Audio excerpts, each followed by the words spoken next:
नमस्कार सांग माने जय जगन्नाथ। आज गोटे नुआ वीडियो को आपण मानकु स्वागत। चलतु आज आपण को मु देखैबी मो छात बगीचारे गोटे कुंडर लगे पिजुली गछरे केते पिजुली हेची, भरी भरी पिजुली हेची। आज आम हार्वेस्टिंग करवा। देखंतु एटी मो हस्बैंड पिजुली काटुचंती। पिजुली गोटा एते सुंदर हेची जे मते गछरु भी छिड़ेया पे इच्छा होउनी, किंतु कोन करबा हार्वेस्टिंग करवा टाइम आसी गलानी। एबे आम फल सब तोली दबा गछरु। मोर तो इच्छा अच्छी जिते भी फल गछ अच्छी सबुथ गोटे गोटे मो गार्डन रे ऐड करी। आगु को भी देखिए मु कौन सब गार्डन रे मोर फल गछ लगे सेटा मु आपन सहित शेयर करी।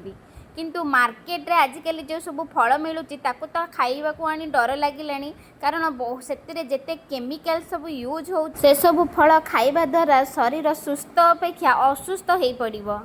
सेथिपाई मु आपण मानक अनुरोध करुछि, आपणक बाड़ी बगीचारे बा छात बगीचारे टिके भी जदि जगह अछि आपण निश्चिंत गोटे फल गछ आपणक घरे लगांतु।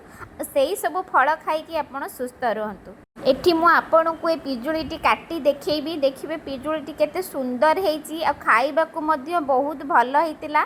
एटी मु आपण सामना रे बे काटिबी पिजुलीटी।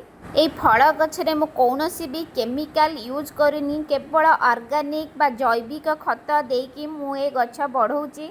एथिरे केवल गोबर खत मु यूज करूची, कौनसी भी बाहर केमिकल फर्टिलाइजर मु एथिरे यूज करिनी। गार्डनिंग करबा मो पैशन बा हॉबी, किंतु मु चाहे केमिकल फ्री गार्डनिंग करबा पई।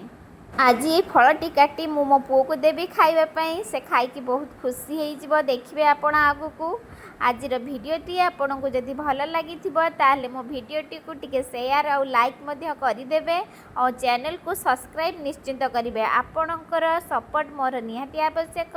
यही नुआ नुआ वीडियो देखापी आपण मो सहित जोड़ी होगी रही था।